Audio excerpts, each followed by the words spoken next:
everybody, and welcome to the Mind of Marlin and another Treetop Talk. The ducks are fed, the chickens are fed, and now it's time to feed your head. The oldest story about floods is Noah's Ark. As a child, I didn't believe it. I was, as they say, too smart for my own good. I had the kind of mind that was asking questions even at age 8. I thought the whole idea incredulous. That's impossible, I would say, much to the dismay of my Sunday school teacher. And they would respond, "It's in the Bible, so it has to be true." And I would counter, "But the ark was in the Middle East. How did Noah get a Brazilian scarlet macaw, a North American bison, a Scandinavian caribou, Australian kangaroo, African ostrich, and an Antarctica penguin onto that boat? One male and one female? I mean, you need a pogo stick to try to sex a kangaroo, and I don't even want to consider how you get penguins to reveal their sexual orientation. You can't get all of the animals on Earth, and 2 of them at that, to fit on an aircraft carrier. How can you expect me to believe that?" So I was suspect about that book that people were claiming to be the Word of God. And we are taught that God is never wrong. God is in all things. God is everywhere. God has a grand plan. God knows what he's doing. Does God really know what they're doing? Or are we playing God and creating rising sea levels to create our own version of the flood as a way to wipe us off the earth again? Maybe that's why we're building so many cruise ships, just in case. I was told that God had to create the flood because humans were sinning up a storm with avarice, lust, greed, pride, and the other 6 thou shalt nots. The flood was wiping the slate clean, and God made a promise to Noah. "I won't ever do that again, and the pact that I will make is sealed with a rainbow, a sign of my promise." And of course, as the precocious child I was, I would pipe up and say, "But rainbows are caused because of the droplets of water splitting the lighting like a prism, and that's how rainbows are made." I really irritated my teachers and learned that asking questions of adults didn't make me a good little boy. I got labeled. My parents were all at once telling me to study hard in school while saying, "Don't you get smart with me." What's a kid to do? These days, I wonder, why do people believe in Donald Trump? Is it any wonder, given that 40% of Americans believe that Adam and Eve were real people? If you can believe that, you can believe pretty much anything. They may be waiting for Donald to walk on water as they watch him sink in the poles. And speaking of poles, we don't have to believe that the ice caps are melting because we see they're melting. We don't have to believe the sea levels are rising because they really are. We don't have to believe that the rainforest in Brazil or Indonesia are being clear cut to raise cattle and make palm oil for our food consumption.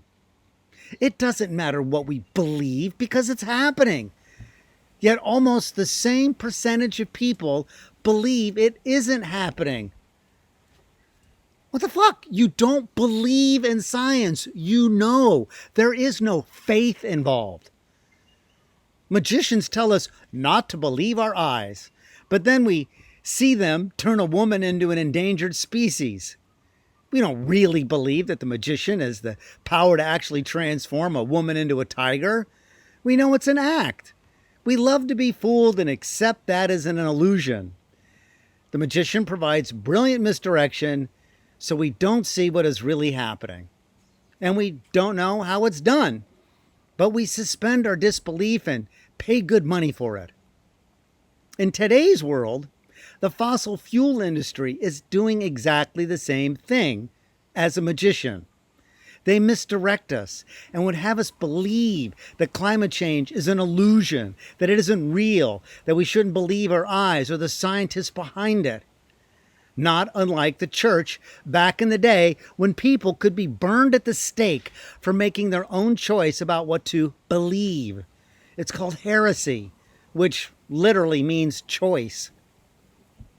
Copernicus pointed out to the church that the earth went around the sun and was smart enough to have his papers published after his death because he knew he would literally be burned at the stake if he did it while he was alive. Here they made a statue of him showing that from here it was all up.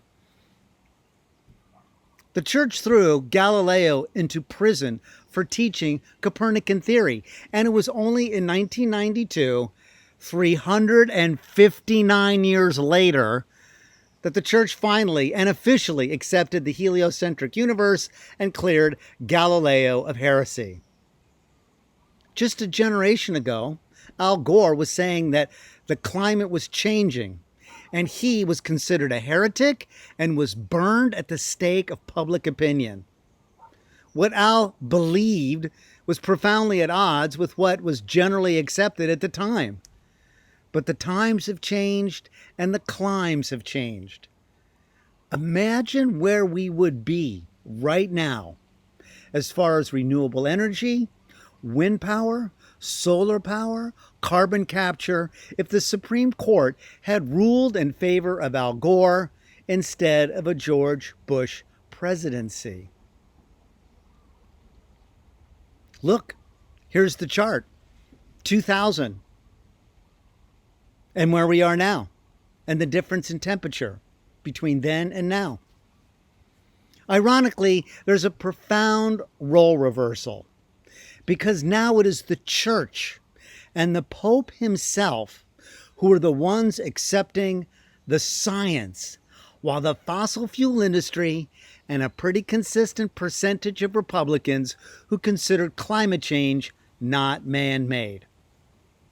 And Donald Trump, who has been claiming it was a Chinese hoax going back to 2012. The 40% of Trump followers seem to be aligned with the 40% of the followers of the creationist myth. Trump probably figured out that if they believe Adam and Eve, they will believe anything, including him. We as a planet have to get our priorities straight, because if we don't deal with greenhouse gas emissions, it won't matter if you're blue, red, white, black, Hispanic, gay, American, French, Chinese, or a polar bear. The world is burning and us along with it at the stake. Can you believe that? Thanks for tuning in. We really appreciate it. Stay safe, everybody. Wash your hands, wear your mask, be kind to one another. Buckle up. It's going to be a rough few months. And get out and vote. Aloha.